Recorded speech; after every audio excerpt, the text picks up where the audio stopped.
The gray clouds had been gathering since the early morning hours, drifting slowly across the sky like heavy blankets of wool, covering the tops of the pine trees and settling low over the valley, blocking out the sun and turning the light into a soft, diffused glow that made everything look calm and still.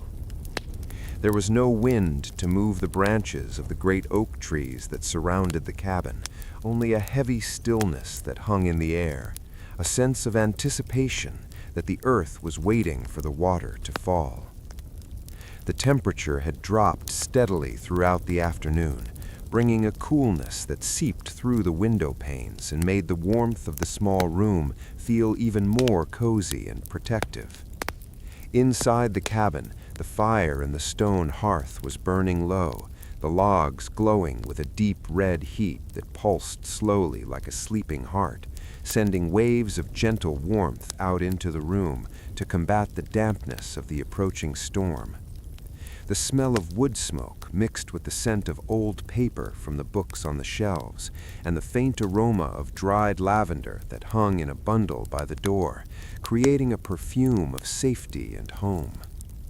The first drop of rain fell against the glass with a soft tick, a single sound that broke the silence, followed by another and then another, until a gentle rhythm was established, a tapping code that signaled the beginning of the long rain.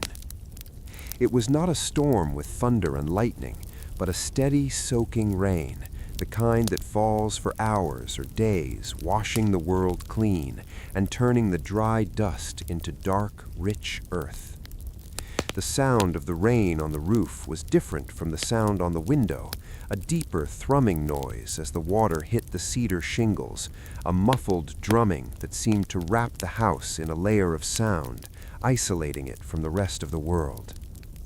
To sit in the deep armchair by the window was the only thing to do, a chair upholstered in soft, worn velvet that felt warm against the skin and smelled of comfort. The cushion yielded under the weight of the body, supporting the back and the legs, allowing the muscles to relax completely, to let go of the tension of the day and simply exist in the moment. Outside the window, the world was transforming under the water, the greens of the fir trees becoming deeper and darker, the brown of the tree trunks turning to black as the bark soaked up the moisture. The path leading away from the cabin was already disappearing, turning into a small stream of muddy water that flowed down the gentle slope towards the woods. A single leaf detached itself from a maple branch, a yellow leaf that fluttered down slowly, spiraling in the wet air, catching the raindrops as it fell, until it landed softly on the wet grass, joining the carpet of other leaves that lay there in a mosaic of autumn colors. The rain intensified slightly, the tapping on the glass becoming a steady hiss, a white noise that filled the ears and smoothed out the thoughts in the mind. There was no need to think about tomorrow or yesterday. There was only the sound of the water and the gray light. The condensation began to form on the inside of the window pane, a thin fog of breath and warmth that blurred the view of the trees, turning them into soft shapes without edges. Raising a hand to wipe a small circle in the fog revealed the rain falling in straight vertical lines, millions of silver needles stitching the sky to the earth. A bird sought shelter under the eaves of the porch, a small sparrow with fluffed feathers sitting motionless and waiting for the shower to pass, its beady eye watching the falling water with a stoic patience. Watching the bird became a meditation, a focus on stillness in a moving world. The tea on the small table beside the chair was still warm, the ceramic cup comforting to hold in both hands, the heat radiating into the palms. Bringing the cup to the lips, the steam rose up, carrying the scent of chamomile and honey, a sweet floral aroma that signaled relaxation to the brain. Taking a small sip, the warm liquid flowed down the throat, spreading a feeling of well-being through the chest, an internal warmth that matched the external warmth of the blanket. The blanket was heavy, a thick quilt made of patches of flannel in shades of blue and gray, a weight that pressed down gently on the legs, grounding the body to the chair. It was easy to close the eyes and just listen, to visualize the rain falling on the roof, falling on the trees, falling on the lake in the distance. The sound of the rain on the lake would be a soft hissing, a surface noise of millions of ripples spreading out and intersecting. The surface of the water would be pitted with the drops, creating a texture of constant movement. The fish would be deep below in the dark water, hovering near the bottom, safe and silent. The frogs would be silent too, hiding under the large, wet leaves of the water lilies. The entire forest was hunkering down, accepting the water, drinking it in.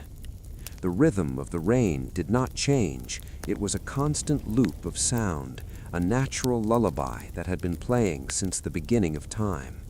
Tick, tick, tap, tap, whoosh. It was a sound that went deep into the subconscious, bypassing the active mind and speaking directly to the part of the brain that needed rest. The eyelids felt heavy, as if small weights were attached to the lashes, pulling them down. It was a struggle to keep them open, but there was no reason to struggle. Letting them droop was a relief, a surrender to the atmosphere of the room. The fire popped softly, a log shifting in the grate, sending a small shower of sparks up the chimney. The sound was not startling, but comforting, a reminder of the fire's presence. The light in the room was dimming as the afternoon wore on, the gray outside deepening to a slate color, the shadows in the corners of the room stretching out and merging with the darkness. It was the time of day between waking and sleeping, the twilight zone where dreams begin to mix with reality. The mind wandered to thoughts of other rainy days, of childhood memories of watching the rain from a classroom window, or lying in bed under the eaves listening to the storm. These memories were soft and fuzzy, lacking detail, but full of feeling. The feeling of being safe, the feeling of being dry, the feeling of having nowhere to go. The rain on the roof sounded like 1,000 tiny fingers tapping a message of peace. Relax, sleep, drift. The breathing slowed down, becoming deeper and more rhythmic, matching the steady fall of the rain. Inhale, exhale, inhale, exhale. The chest rose and fell with a slow, regular motion. The heart rate slowed, the blood pressure dropped, the body entering a state of hibernation. The hands relaxed their grip on the teacup, resting it gently back on the saucer, the china making a small clink that sounded loud in the quiet room. The hands then folded in the lap, resting on the soft flannel of the quilt. The fingers were still. The feet were still. The head rested back against the cushion of the chair, the neck muscles loosening. The sound of the rain seemed to move closer, wrapping around the chair, wrapping around the body like a cocoon. It was a wall of sound that blocked out everything else. There were no cars, no voices, no sirens, only the rain, the steady, relentless, beautiful rain. A drop of water ran down the outside of the glass, catching the light from the fire and turning into a tiny jewel of orange and red before sliding off the sill and disappearing. Tracking the drop with the eyes was too much effort, so the gaze returned to the middle distance, focusing on nothing, seeing everything, and nothing. The pattern of the rug on the floor became interesting, a complex design of vines and flowers that wove in and out of each other. Tracing the lines of the vines with the mind was a maze without an exit, a loop of shapes that went round and round. The colors were muted, reds and browns fading into the shadows. The floorboards creaked slightly as the house settled, a natural sound of wood expanding and contracting. The house was breathing too. It was a living thing, protecting its inhabitants from the elements. The smell of the rain penetrated the house, a clean, sharp scent of ozone and wet earth that mixed with the wood smoke. It was the smell of nature, the smell of life. The rain was life. Without it, the trees would die, the lake would dry up, the dust would cover everything. So the rain was good. It was a blessing, a wet, gray blessing. The thoughts became slower, more disjointed. Images floated through the mind without connection. A green leaf. A gray stone, a pool of water, a soft pillow. They drifted by like clouds in a summer sky. There was no need to catch them, no need to understand them. They just were. The heaviness in the limbs increased, a pleasant sensation of gravity pulling the body down. The chair held the weight effortlessly. The floor held the chair. The earth held the house. It was a chain of support that went all the way down. The sense of time evaporated. Was it 5 minutes or 5 hours since the rain started? It didn't matter. Time was measured in drops of water now, not in minutes. The clock on the mantel continued to tick, but the sound was absorbed by the rain, becoming just another layer of the texture of the room. Tick-tock, tick-tock, splash, splash, splash. The sounds merged into a single hum, a vibration that was felt more than heard. The chin dropped slightly towards the chest, the head nodding. A quick jerk back to wakefulness, a momentary resistance, but the resistance was weak. The pull of sleep was strong. It was a tide coming in, washing over the sand, smoothing out the footprints. The tide of sleep, the ocean of rest. The boat was untied and drifting away from the dock, drifting into the mist, the gray mist of the rain. The eyes closed fully now. The darkness behind the lids was warm and inviting, a velvet curtain drawn across the world. The sound of the rain was still there, but it was inside the head now, a part of the inner landscape. It was the sound of the blood rushing in the ears, the sound of the breath in the lungs. The boundary between inside and outside dissolved. There was only the rain. The sleeper and the rain were one. The dream began to form, a dream of a forest where the trees were made of clouds and the ground was made of pillows. Walking through the forest was effortless, floating over the ground. The rain fell here too, but it was warm and dry, a paradox of a dream. It felt like soft touches on the skin. The light was a golden gray, a perpetual twilight. There was no destination in the dream, only the journey. Walking, floating, sleeping. The body in the chair twitched once, a release of the last bit of tension. The breathing became a soft snore, a rhythmic rumble that harmonized with the fire and the rain. The tea went cold in the cup. The fire burned down to embers. The light faded from the room, leaving only the glow of the coals. But the sleeper did not know. The sleeper was away, away in the land of rain and rest. The house stood silent in the woods, the rain beating against its sides, a shell protecting the pearl of sleep within. The water dripped from the eaves, creating small puddles in the mud. Plip-plop, plip-plop. The puddles grew, joining together, forming a network of water that covered the ground. The earth drank and drank, thirsty for the moisture. The roots of the trees drank, absorbing the life-giving fluid. The cycle of nature continued outside, while the cycle of rest continued inside. It was a perfect balance, a harmony of wet and dry, cold and warm, waking and sleeping. And the rain continued to fall, steady, slow, endless, boring, beautiful. The fire had finally burned down to a pile of soft gray ash, with only a single ember glowing faintly in the center, a tiny eye of red that blinked slowly as the draft from the chimney moved over it, signaling that the evening had truly arrived and the time for sitting in the chair was over. The cabin had cooled down significantly, the warmth of the hearth retreating into the stones, leaving the air brisk and fresh, a reminder that the night outside was wet and cold. Waking from the light doze required a slow shifting of weight, the muscles feeling heavy and relaxed, as if they were made of lead, the blankets slipping down from the knees to pool on the floor in a soft heap of fabric.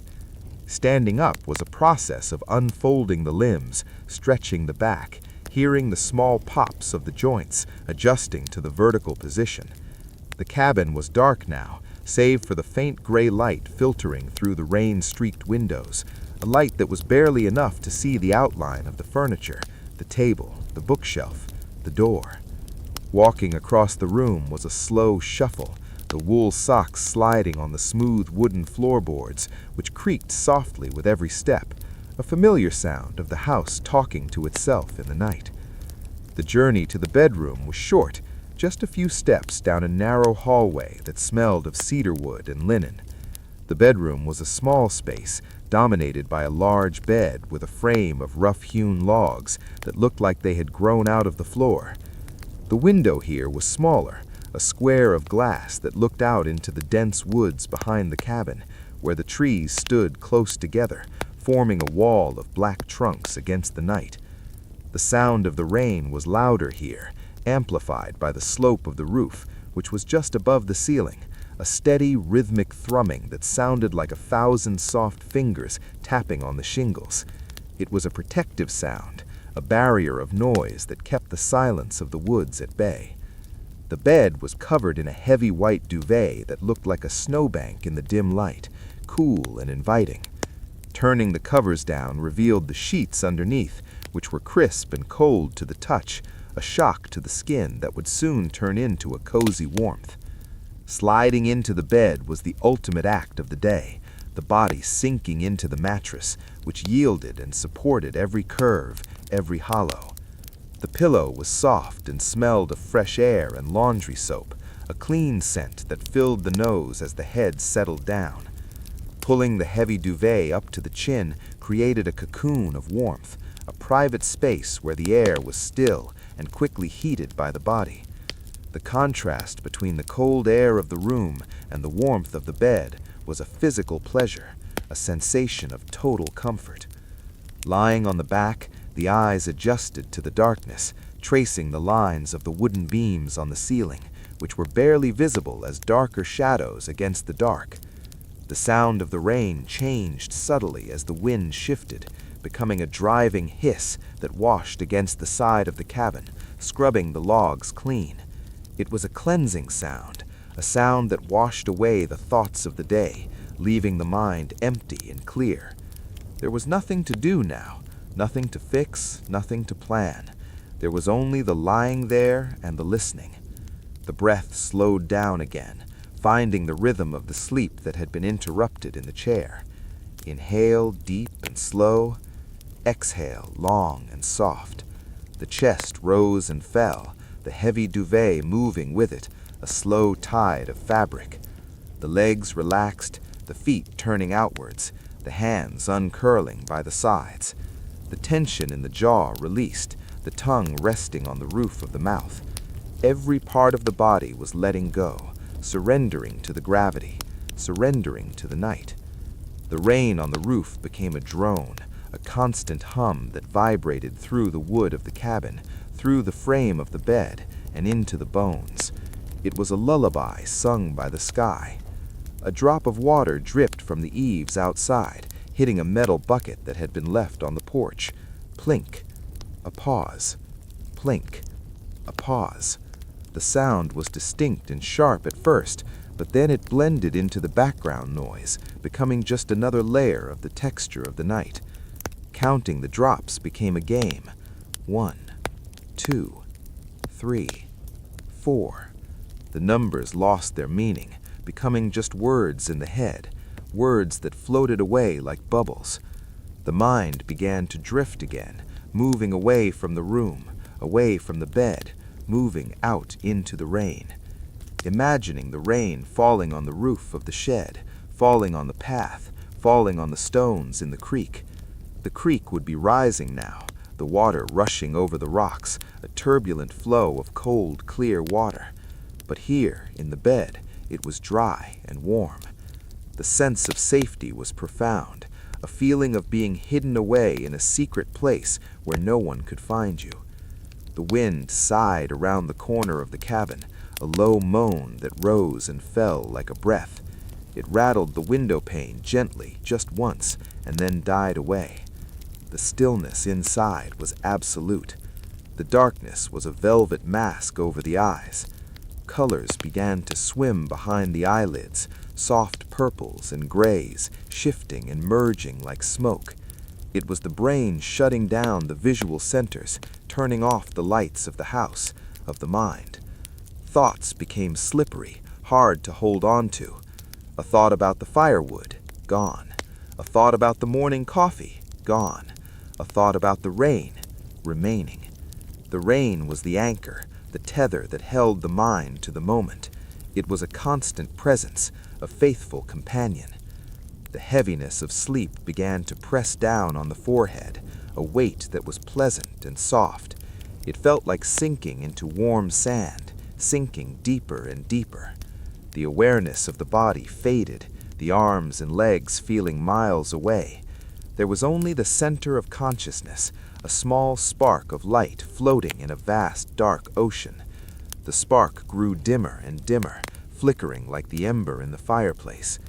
The sound of the rain seemed to move further away, becoming a distant murmur, a whisper from another world. The heaviness of sleep began to press down on the forehead, a weight that was pleasant and soft. It felt like sinking into warm sand, sinking deeper and deeper. The awareness of the body faded, the arms and legs feeling miles away. There was only the center of consciousness, a small spark of light floating in a vast, dark ocean. The spark grew dimmer and dimmer, flickering like the ember in the fireplace. The sound of the rain seemed to move further away, becoming a distant murmur, a whisper from another world. The boundary between waking and sleeping dissolved completely. There was no transition, just a slide, a gentle slipping into the void. The dreams that came were slow and watery, dreams of floating on a raft in a calm sea, dreams of clouds drifting across a moonlit sky. There were no people in the dreams, no voices, no action, just peace, just existence. The night deepened, the hours passing, unmarked by any clock. The rain continued its work, falling steady and true, watering the earth, feeding the roots, filling the wells. The cabin stood firm, a small box of warmth in the wet wilderness. The sleeper slept, the breath deep and even, the heart beating slow and strong. It was a hibernation, a restorative rest that would last until the gray light of dawn touched the window. But dawn was far away, hours and hours away. For now, there was only the night, the long, dark, wet, beautiful night, and the rain, always the rain, falling on the roof, falling on the trees, falling on the world. A curtain of water that separated the dreamer from the reality, a shield of sound, a blanket of peace. The world turned slowly in the dark, carrying the cabin and the sleeper through the shadows towards the morning. But the journey was slow, and the destination was not important. Only the sleep mattered, the deep, boring, endless sleep. The morning moved forward with the pace of a glacier, slow and inevitable, the gray light filtering through the curtains, becoming just bright enough to suggest that the day had officially begun, although the sun remained hidden behind the thick veil of clouds that promised more rain later in the afternoon.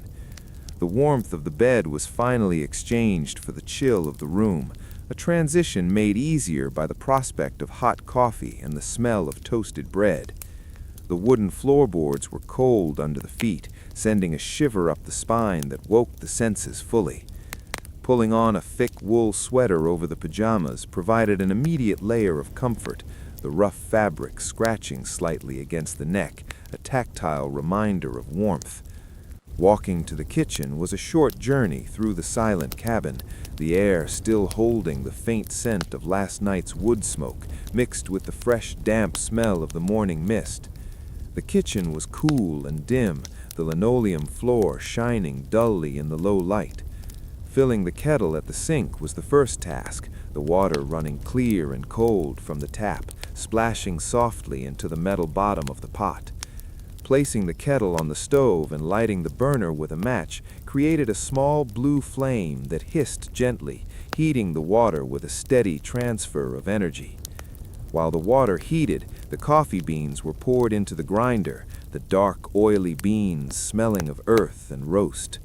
The grinding was a loud, mechanical noise in the quiet morning, crunch, crunch, crunch, breaking the silence for a moment before fading away, leaving the room quieter than before. The grounds were placed in the French press, waiting for the water.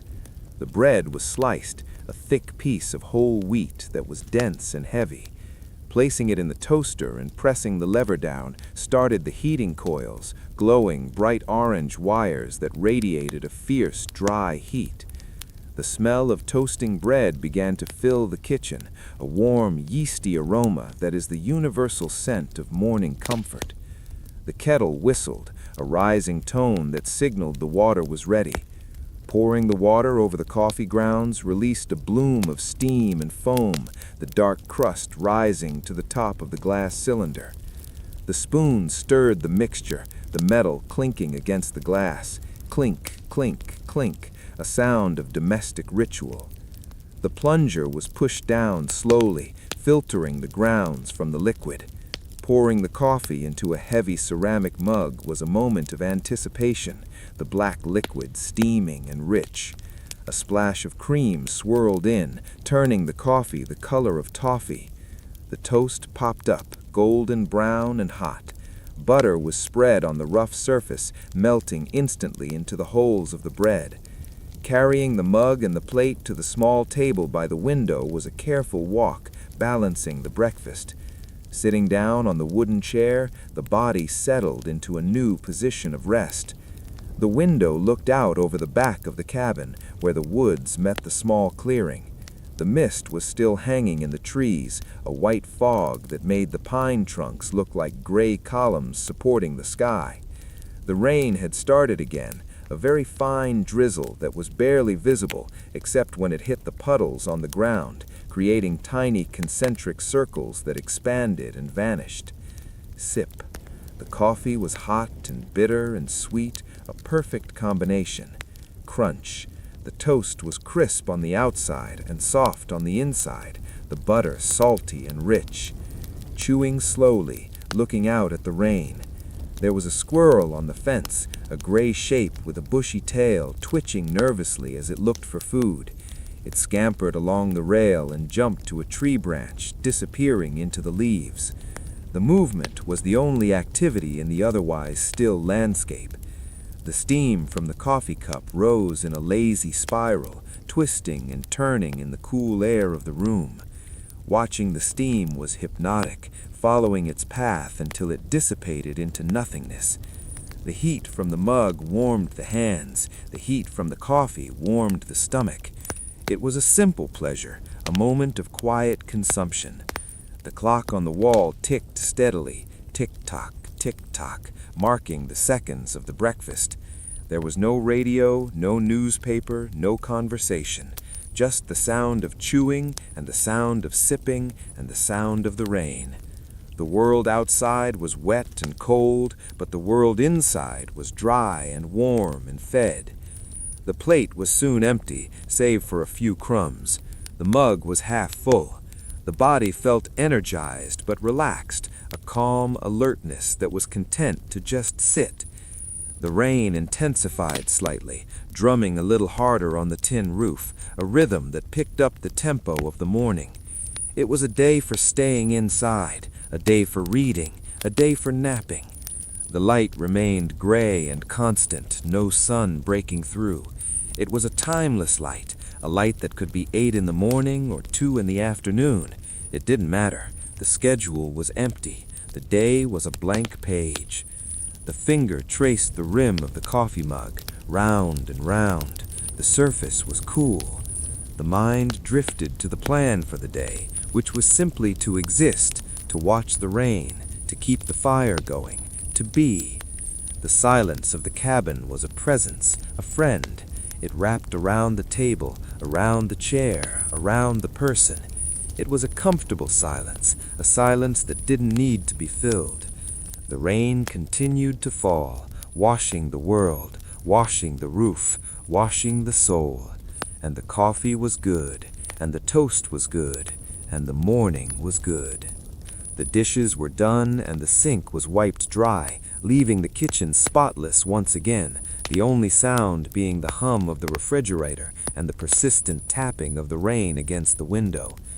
Moving back into the living room felt like returning to a cave of comfort, the air still holding the warmth of the morning. The bookshelf stood against the far wall, a tall structure of dark oak, filled with rows of books that had been gathered over a lifetime, their spines creating a tapestry of faded colors, reds and blues and greens that had been softened by the sunlight of many years. Standing before the shelf was a moment of indecision, running a finger along the backs of the books, feeling the texture of the cloth and the smoothness of the leather. The choice fell upon a thick volume bound in navy blue, a history of the local geography, a subject that promised detail without drama. Pulling the book from the shelf created a small gap, a missing tooth in the row, and released a faint puff of dust that danced in the gray light. The book was heavy in the hand, a solid block of knowledge. Walking back to the armchair, the same velvet chair from the day before, felt like returning to a familiar embrace. Sitting down, the body sank into the cushions, the legs finding the ottoman, the head finding the backrest. Opening the book was a sensory experience, the stiff binding creaking slightly, the pages separating with a dry whisper. The paper was thick and creamy, slightly yellowed at the edges, covered in dense blocks of black type that left very little white space. The smell of the book rose up, a scent of dry glue and old wood pulp, a smell that is the very essence of quiet afternoons. Chapter 1 began with a description of the bedrock, the layers of granite and limestone that lay beneath the soil. Reading the words required a slow focus, the eyes tracking the lines left to right, left to right. The text described the glacial movements of the Ice Age, the slow grinding of rock against rock, the formation of the valleys and the hills. It was a story of geological time, a time scale so vast that it made the passing of the afternoon seem like a blink of an eye. The rain outside intensified slightly, the drumming on the roof becoming a steady roar, a backdrop of white noise that isolated the room from the rest of the universe. The words on the page began to blur slightly, the technical terms melding into a stream of information that flowed through the mind without really sticking. Sediment, erosion, strata. The concepts were heavy and grounding. Turning the page was a major event, the paper crinkling loudly in the hush. Crinkle, shh, flap. The next page was a map, a complex drawing of contour lines and elevation markers. Tracing the lines with the eye was a maze without a solution, a pattern of squiggles that represented the land outside. The light in the room was growing dimmer as the heavy clouds thickened overhead, the gray turning to a deep slate. It was too dark to read comfortably, really, but the effort to turn on a lamp seemed too great. So the book was lowered to the lap, resting on the wool blanket. The hands rested on the open pages, feeling the texture of the paper. The gaze drifted to the window, where the rain was now sliding down the glass in sheets, distorting the view of the trees until they were just dark shapes in the mist. The room was silent, save for the rain and the soft breezing of the reader. It was a perfect stillness, a suspension of action. The eyelids grew heavy again, the weight of the eyelids becoming the most significant physical sensation. They dropped once, they dropped twice. Staying open was a struggle. The head tipped back against the chair, the eyes closed. The sound of the rain moved to the center of the consciousness, a rhythmic pulse that washed away the geography and the history and the room.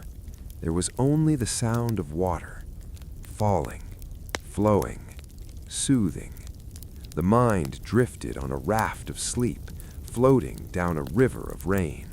It was a shallow sleep, a dozing state where the sound of the wind outside was still audible, but distant. A car drove by on the road, far away, a low rumble that approached and faded like a wave on the shore. Then silence returned. The book slipped slightly on the lap, waking the mind for a second. The hands adjusted the volume.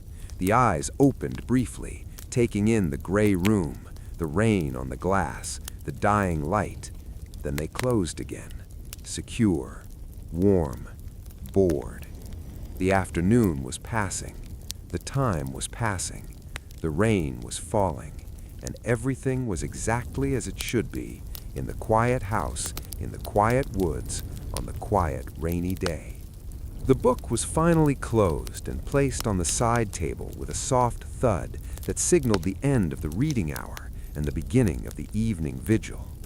The light in the room had shifted imperceptibly from the flat gray of the afternoon to a deeper, more melancholy blue, as the sun, which had never really been seen, began to set somewhere behind the thick curtain of clouds. The shadows in the corners of the room began to lengthen, stretching out across the floorboards like silent fingers reaching for the center of the rug, moving with a slowness that was impossible to track with the eye, but evident when looking away and looking back again. The armchair felt even more enveloping now as the temperature dropped slightly, the cool air from the window pressing against the warmth of the room, creating a boundary layer of comfort that held the body in a soft embrace. There was no need to turn on the lamp just yet, because the twilight was beautiful in its own way, a soft dimness that blurred the edges of the furniture and made the room feel infinite and borderless.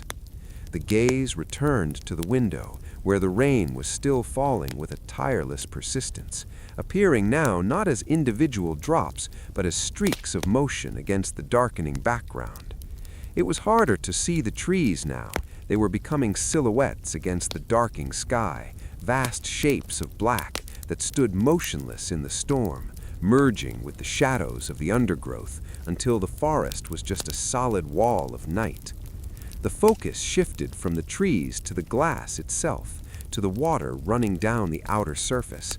A single drop would hit the top of the pane and begin a journey downward, tracing a jagged path, merging with other drops, building speed, and then slowing down as it hit an obstacle of dirt or flaw in the glass, before finally reaching the wooden sill and vanishing. Watching one drop race another became a slow game without a winner and without a point. Drop A moved left, drop B moved right. They joined together and ran to the bottom. It was a fluid geometry, a chaos of water that repeated itself endlessly. The reflection of the room began to appear in the glass as the outside world grew darker, overlaying the rain with a ghostly image of the interior. The outline of the chair became visible, the vague shape of the person sitting, the faint orange glow of the dying embers in the fireplace, which was reflected as a floating spark in the wet darkness. It was a ghost room, hovering in the rain, a double exposure of safety and storm. The sound of the rain seemed to change pitch as the light failed, becoming a lower hum, a constant drone that filled the ears with a static hush. It was the sound of the evening settling in, the sound of the earth accepting the night. The wind had died down completely, leaving only the vertical fall of the water, which fell straight and true. The silence inside the cabin was heavy and thick, like a blanket that muffled the thoughts and slowed the pulse. The clock tick was the only man-made sound. Tick-tock, tick-tock, measuring out the transition from day to night with a mechanical indifference. There was a profound isolation, but it was a good isolation, a feeling of being cut off from the noise and the haste of the world. No one was coming, no one was going. The road was empty, the path was washed away. There was only this room and this chair and this moment of transition. The breathing was shallow and slow, matching the quietude of the house. The heartbeat was calm, a slow drum in the chest. The mind was empty of thoughts, just a screen for the images of the rain and the shadows. The gray light faded to charcoal, and then to a deep black that pressed against the glass. The window was no longer a view, but a mirror reflecting the solitude of the sitter. The night had arrived. It had come softly on wet feet. It had surrounded the house.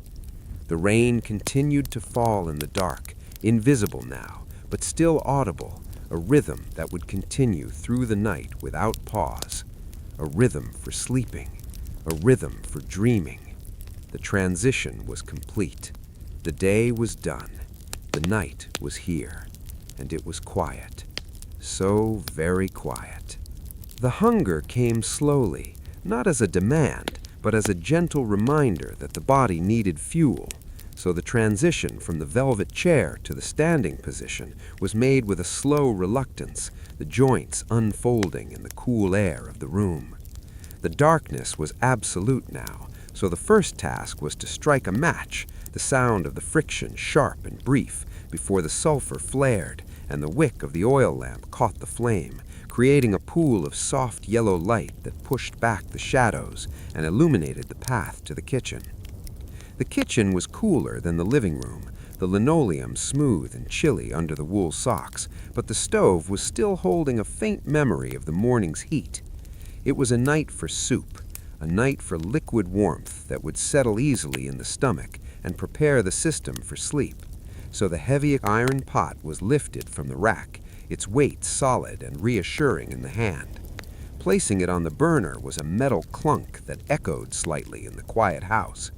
A jug of water was poured into the pot, the sound of the liquid splashing a refreshing note. The vegetables were gathered from the wire basket, a couple of carrots with dirt still clinging to their skins, a russet potato that felt rough and cool, and a white onion with papery skin that rustled like dry leaves. The knife was pulled from the block, the blade gleaming in the lamplight. Slicing the onion was a slow ritual, the knife cutting through the layers with a crisp crunch, revealing the white rings inside. Chop, chop, chop. The sound was rhythmic and dull against the wooden board. The carrots were next, sliced into thick rounds that fell away from the blade with a soft tap. The potato was cubed, the starch making the knife stick slightly. All the ingredients were swept into the water with a splash. A pinch of salt was added, disappearing into the depths. A dried bay leaf was dropped in, floating on the surface like a small boat. The burner was lit, the blue flame hissing, gently warming the bottom of the pot.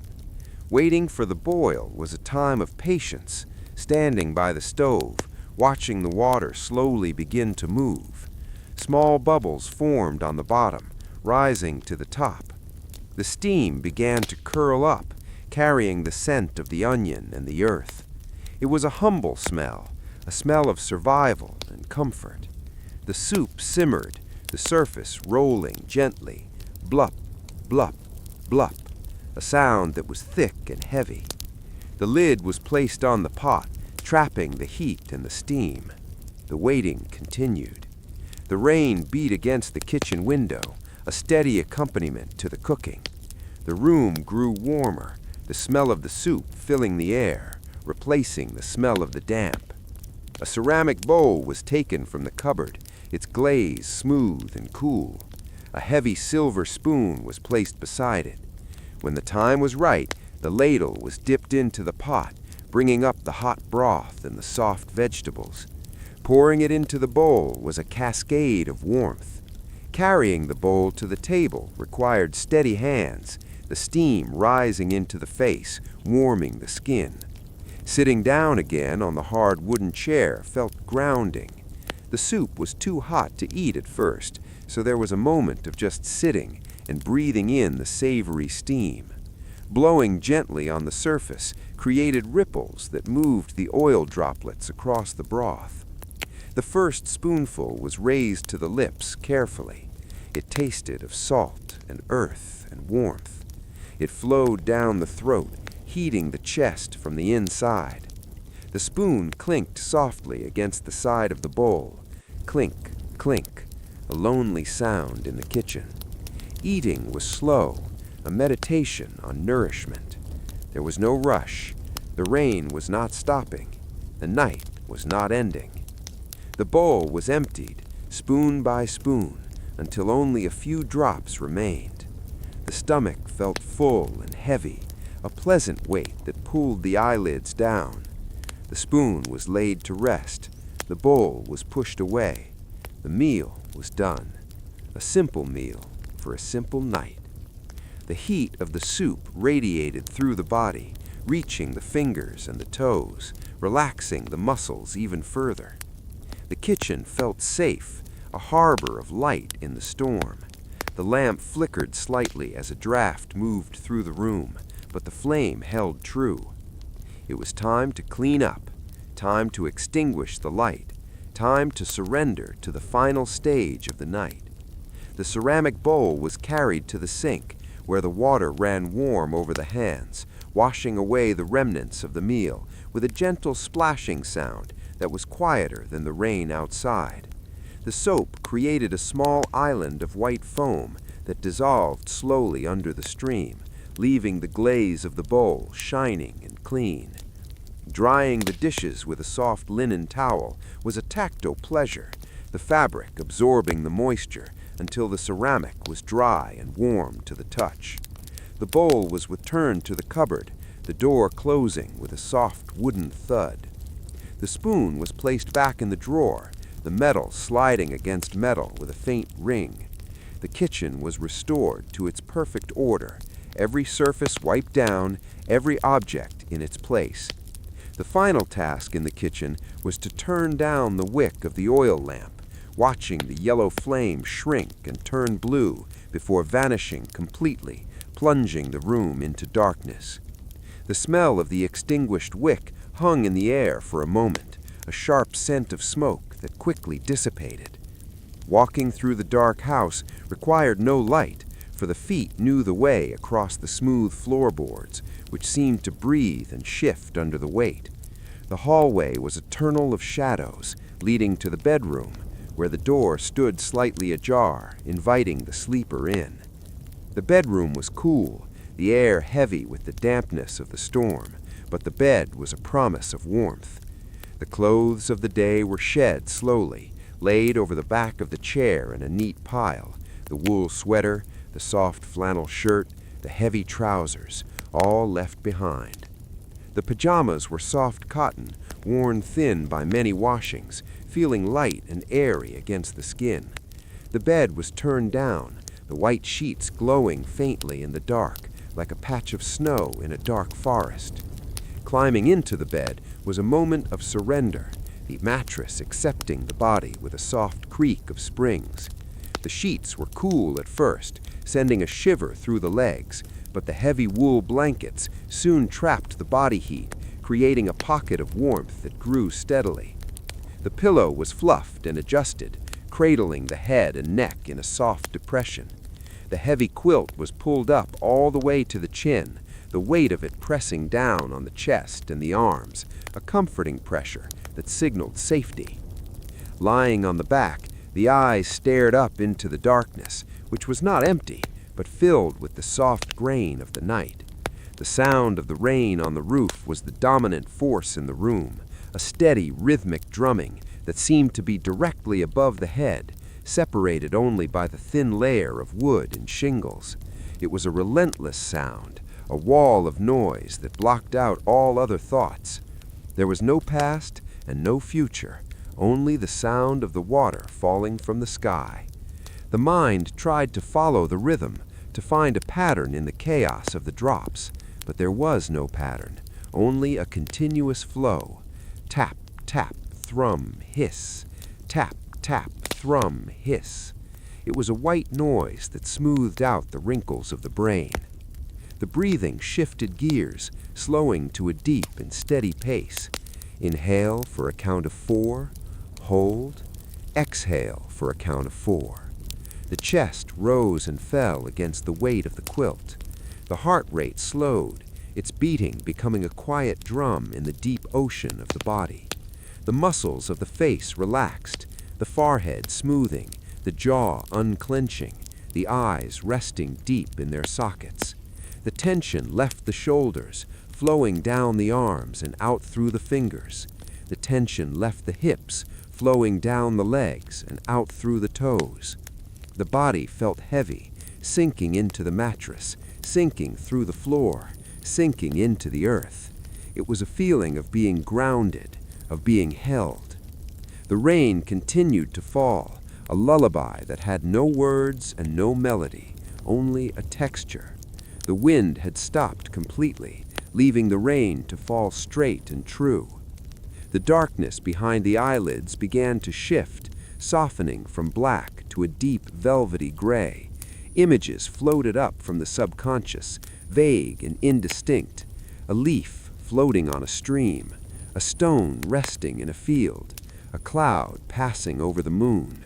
They came and went without attachment. The mind was a calm lake, the surface undisturbed by any ripple.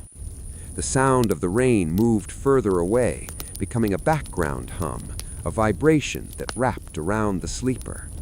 The boundary between the self and the room dissolved. The sleeper was the bed. The sleeper was the room. The sleeper was the rain. The descent into sleep was slow and gentle, like a leaf falling from a tree, drifting down through the air, swinging side to side before landing softly on the grass. Down and down, deeper and deeper. The awareness of the room faded. The awareness of the body faded. There was only the peace of the night, the long, wet, dark peace. The dreams that waited were slow and quiet, dreams of water and silence. The rain would continue through the night, falling on the roof, falling on the trees, falling on the sleeping world, washing everything clean, preparing the earth for the morning. But the morning was a lifetime away. Now there was only sleep, deep, restful, dreamless sleep. The perfect end to the rain, the perfect end to the day. Sleep, sleep, sleep. The rain continued to fall through the deepest part of the night, a relentless curtain of water that shrouded the cabin in isolation, making it feel as if it were the only structure left in the world, floating on a sea of darkness and pine needles. The wind had died away completely, leaving the air still and heavy, so the rain fell straight down in long vertical lines that connected the low, heavy clouds to the saturated earth. The roof of the cabin received the water with a dull, thudding sound that had become the background static of existence, a noise so constant that it was no longer heard as a sound but felt as a vibration in the timber of the walls.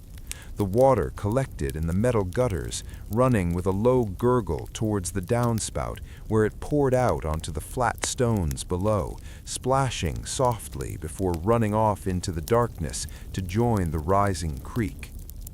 The creek itself was alive with the influx of the storm, rushing over its bed of smooth river rocks, the water dark and cold, moving with a power that was hidden by the night.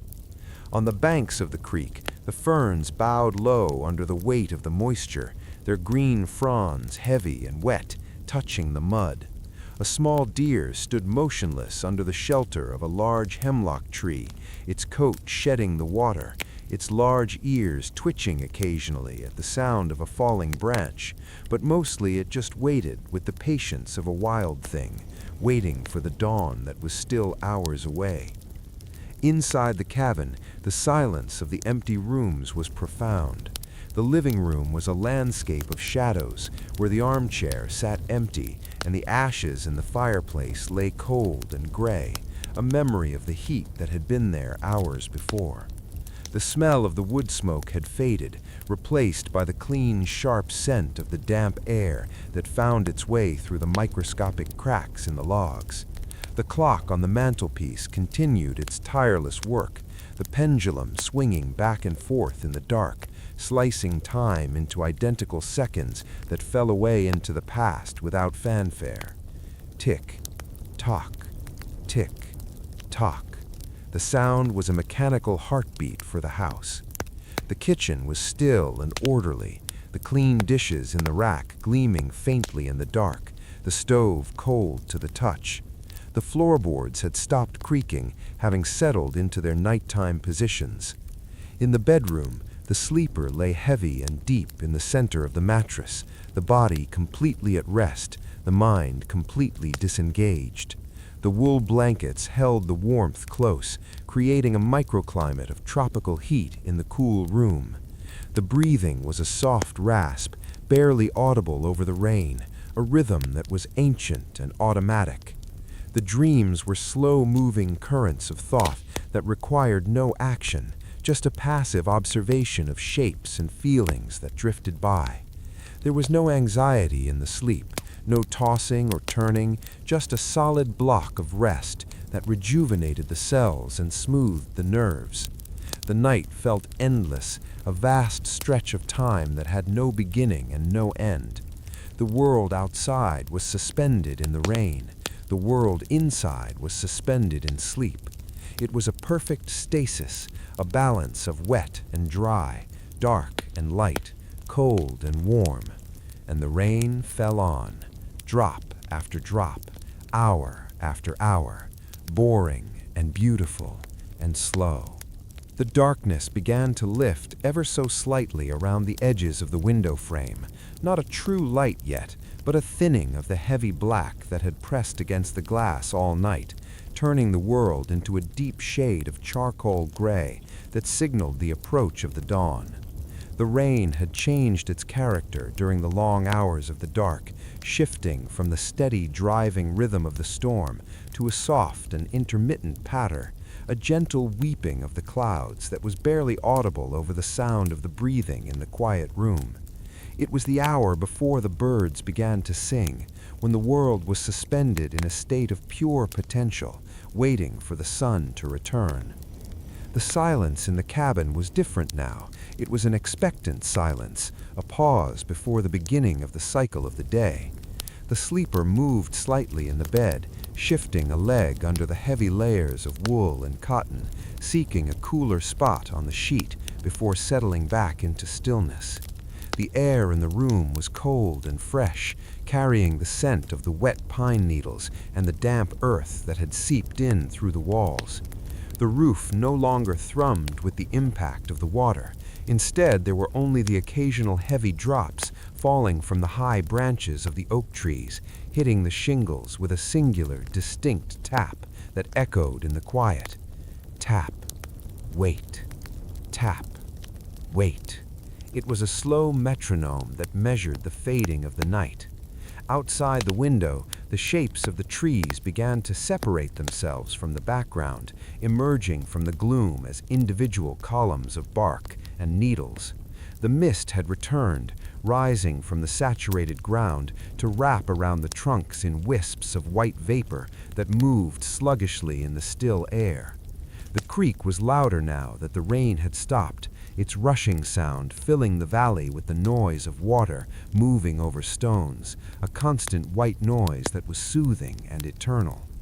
A single bird chirped tentatively from the shelter of a bush, a small, questioning sound that asked if the morning had arrived. It was followed by a long silence, and then another chirp, a little bolder this time. The dawn chorus was beginning, a slow waking up of the forest. Inside the cabin, the shadows retreated into the corners, leaving the furniture visible in the gray light, the armchair, the curve of the wash basin, the stack of books on the floor. Everything was exactly where it had been left, unchanged by the night, anchored in the reality of the room. The sleeper breathed in deeply, the chest rising and falling in a slow rhythm that matched the peace of the morning. The dream state was fading, replaced by a comfortable awareness of the warmth of the bed and the weight of the blankets. There was no urgency to wake up, no alarm clock to ring, no place to be. The day would start when it started. The gray light grew stronger, turning from charcoal to the color of the dove's wing, soft and pearly. The details of the room became clearer, the grain of the wood on the ceiling, the texture of the rug, the dust motes dancing in the air. The rain had stopped completely now, leaving only the dripping from the eaves, a slow, erratic rhythm that was the final coda of the storm. Drip, drip, drip. The world was wet and clean and new. The air was washed of all dust and pollen, leaving it crisp and pure. To lie in bed and listen to the dripping was a luxury, a moment of pure idleness. The mind was clear, empty of the clutter of the previous day, ready to receive the new impressions of the morning. But for now there was just the comfort, the warmth, the gray light, the silence, the slow transition from the world of dreams to the world of the day. A transition that happened without effort, without force, just a natural unfolding of time. The bird sang again, a short melodic trill that pierced the quiet. Another bird answered from further away. The conversation of the morning had begun. The sleeper turned over, pulling the duvet up over the ear, blocking out the light, blocking out the sound, wanting to stay in the cocoon for just a minute longer. The warmth was too good to leave. The sleep was too close. The morning could wait. The rain had done its work. The earth was satisfied, and the sleeper was at peace, held in the gray embrace of the pre-dawn quiet.